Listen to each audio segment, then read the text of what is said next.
New York était-elle une ville qui offrait plus de facilité pour un artiste que Montréal?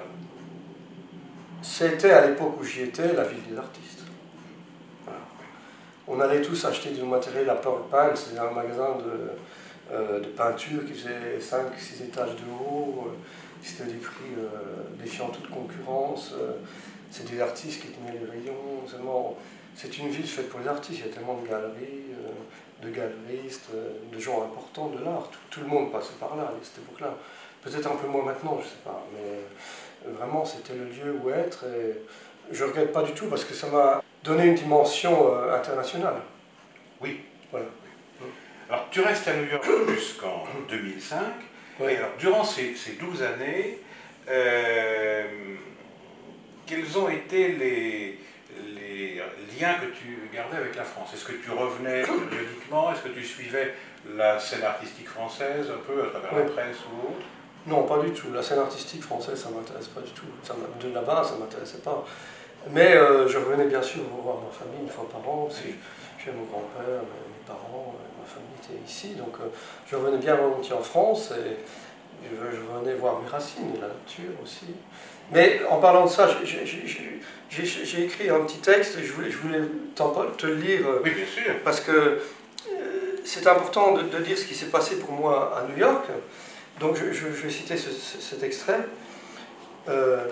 Mon passage à New York a été pour moi une révélation, une initiation, un devenir. Un peu comme si j'avais été auparavant incomplet, sous-développé, prétentieux et stupide. Je veux insulter personne, bon, c'est ce que je pensais. Comme ces négatifs que l'on révèle dans des bains photographiques où ces pucelles botticelliennes, virginales, impénétrées, ineffleurées, qui découvrent brutalement et soudainement l'extase du ravissement sexuel. C'est-à-dire que pour moi, New York a été vraiment une révélation tant de l'ordre de la sexualité, de l'art, de la spiritualité. Je suis devenu quelqu'un d'autre, vraiment, j'ai acquis une autre dimension. Et c'est cette dimension dont je voulais parler. Oui. Et donc, cette ville de New York était effectivement foisonnante, avait remplacé Paris à partir de la fin de la Seconde Guerre mondiale, voilà. avait remplacé Paris en tant que ville artistique. Donc c'est ce qui t'a aussi attiré. Bien sûr, oui, bien sûr. Oui. Et alors, quelles ont été à New York, justement, dans ce milieu artistique, les rencontres les plus marquantes? Je pense que je dirais, premièrement, au niveau personnel, c'est mon épouse, Olga, qui est d'origine colombienne, et on a vraiment passé de très bons moments ensemble, très très forts. Et on a eu la chance de voyager au Mexique, au Guatemala. Et professionnellement, c'était M. Leo Castelli, qui était directeur de la galerie Castelli, qui a sorti tous les artistes du pop art, que ce soit Jasper Jones, Rauschenberg, enfin tout le monde, quoi, Andy Warhol, tout ça. Et lorsque je l'ai rencontré, vraiment, je l'ai appelé, il m'a reçu. Donc, je ne peux pas dire que ce soit devenu un ami, mais c'était devenu une référence. Et c'est quelqu'un qui avait cette simplicité et ce grand bonheur d'être avec des artistes, quoi. Pour lui, l'art était vraiment essentiel. Et de faire cette rencontre, c'était un peu comme mon grand-père. Mon grand-père avait connu quand même les 2 guerres mondiales. Quand il est né, il n'y avait pas de téléphone, il n'y avait pas de voiture. Et il avait un sens inné des choses justes. Quand on disait de quelqu'un, il a tout faux. Et aujourd'hui, je pense qu'on a tous tout faux. C'est-à-dire qu'on ne sait plus vivre avec la nature, avec l'ensemble des choses. Et je pense que M. Castelli était quelqu'un comme ça. Ouais. Et as-tu travaillé avec lui? Ben, malheureusement non, parce qu'à un moment donné, j'étais allé le voir, j'étais à Montréal, il me dit, ah, mais combien vous vendez cette peinture? Je dis, dans les 800 $. Et il me dit, vous savez, une grande galerie ne peut pas travailler avec vous parce que ça ne paye pas les frais. Et bien sûr, il y a ce problème qui s'est décuplé aujourd'hui, bon, on en parlera peut-être plus tard, mais il y a ce problème du prix de vente de l'œuvre d'art. Oui. Oui, voilà. C'est vrai que nous aurons l'occasion d'aborder le marché de l'art. Alors, comme tu avais évoqué l'Amérique latine, la proximité géographique de New York te permettait de voyager. Comment as-tu découvert l'Amérique latine et les arts, en particulier précolombiens? Ben, on a eu la chance de voyager à Mexico City avec mon ami Olga, à Puebla, où j'ai acheté des masques qu'on voit derrière nous dans l'atelier. Et ça a été une révélation, parce que jamais j'avais vu des œuvres aussi fortes quelque part. Oui. et aussi dans les pyramides d'Uxmal et de Chichen Itza, et aussi toutes les populations autochtones, ce sont les Mayas. Il y a quand même, quand tu vas dans le Chiapas, comme ça, il y a beaucoup d'indigènes qui sont restés, qui n'ont pas été exterminés, comme en Amérique, aux USA, en Amérique du Nord, par les Occidentaux. Donc il y a quand même un tiers de la population qui est encore locale. Et donc ça donne une énergie importante et différente de ce qu'on ressent en Europe. Oui. Alors c'est vrai que quand on parle d'Amérique latine et d'énergie, on a toujours tendance à faire référence à Antonin Artaud.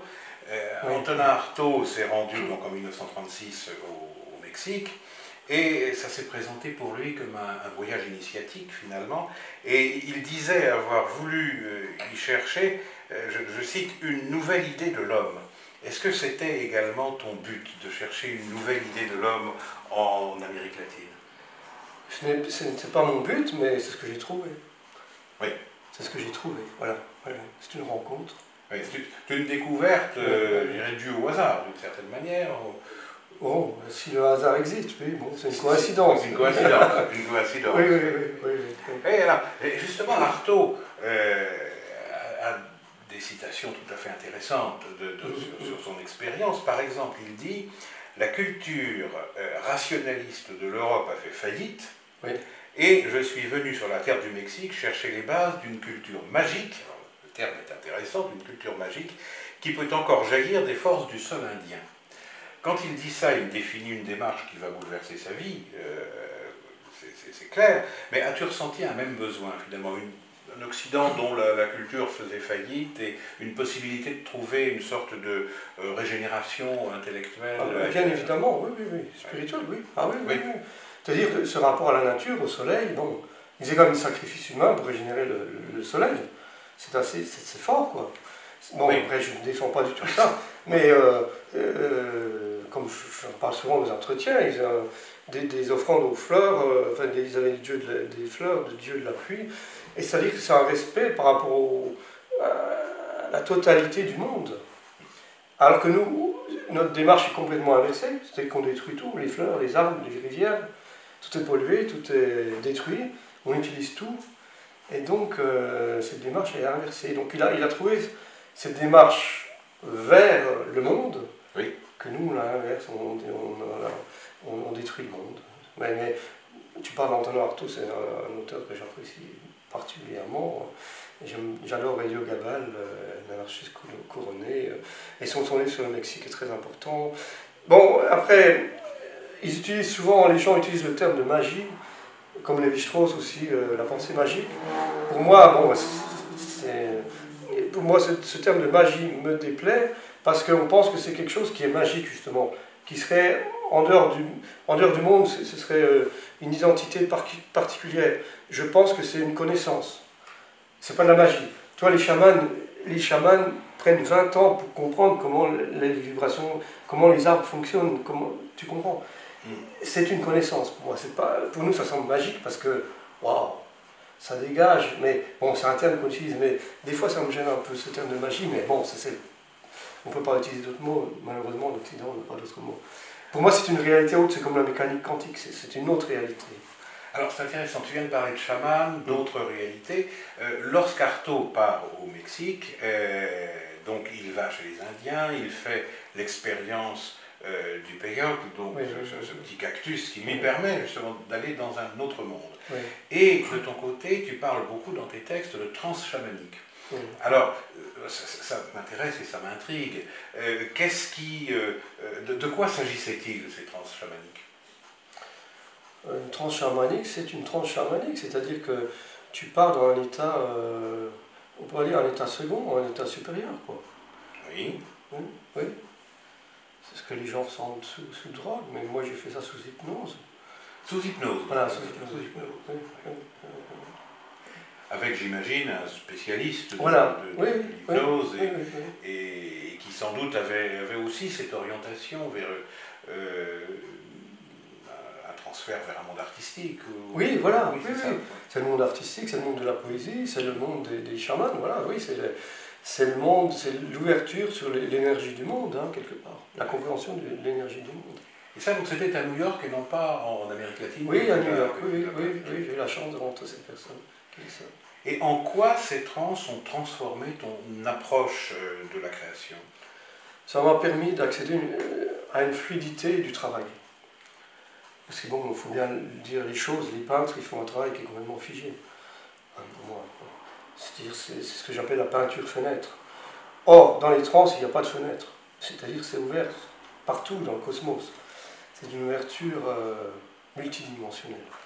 Oui. Et donc, mon travail, j'espère, a cette dimension multidimensionnelle.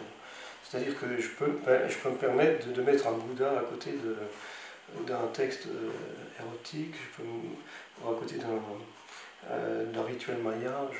Je peux mélanger tout, et c'est ce qui se passe dans les trans, c'est ce mélange perpétuel, incessant. Tu transformes sans arrêt en baleine, tu transformes en eau, tu transformes en soleil, tu fusionnes sans arrêt. C'est une fusion du départ de la transe à la fin de la transe, tu fusionnes, tu transformes, tu fusionnes, tu transformes. Et donc, tu as les esprits animaux qui te guident. C'est très très fort quoi, comme sentiment. Oui. Voilà. Ouais. Alors donc tu crées à New York régulièrement. Au début des années 2000, tu vas exposer dans des galeries, dans des centres culturels, etc. Quelle était la réception de ton travail auprès du public, auprès de la presse? Je pense qu'il était bien reçu. Mon travail était bien reçu à New York, oui. Je pense plus qu'en France. Bien que mon galeriste à Soho, Eric Alouche, me dit « Oh, les Américains ne comprennent rien à ton travail », mais ils n'ont pas d'a priori. Alors qu'en France, je me heurte à quand même un a priori du public qui ne rentre pas du tout dans mon travail. C'est vraiment... Il y a une barrière incroyable. Donc j'aime mieux le public new-yorkais, je ne sais pas du tout au Texas, comme ça. Mais le public new-yorkais, et surtout ils ont cet humour et cette joie. Ils ne sont pas impressionnés par toute la culture européenne comme nous dans les musées.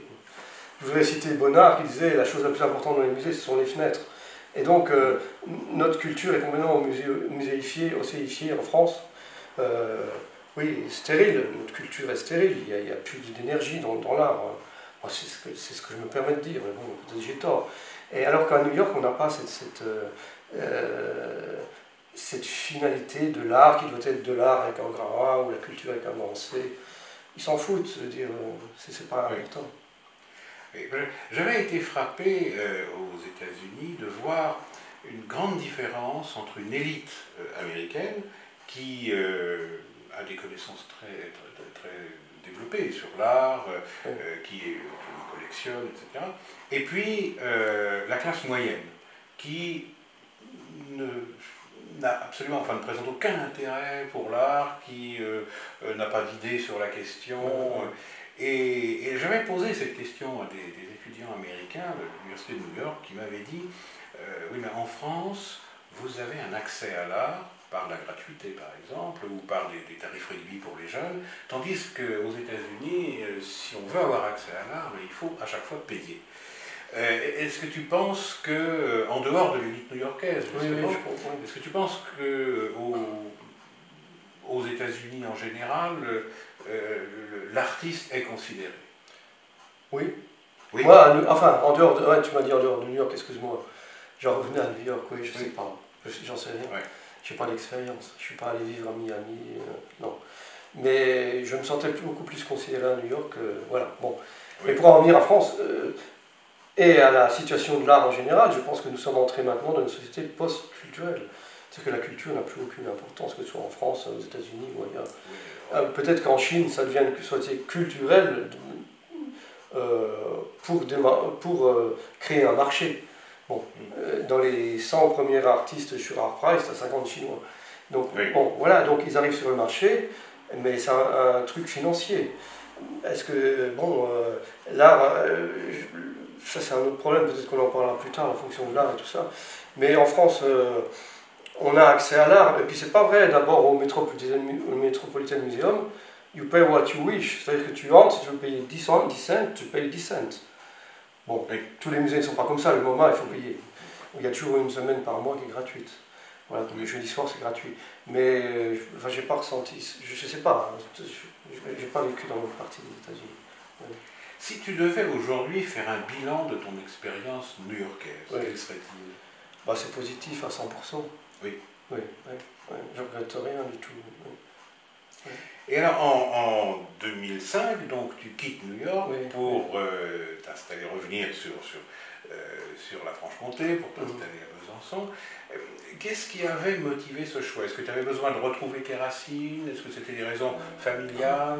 Oui, c'est un ensemble de choses. Un ensemble Oui. de choses, oui. Mais surtout, les loyers n'arrêtaient pas de monter à New York, donc c'était ingérable. Ouais.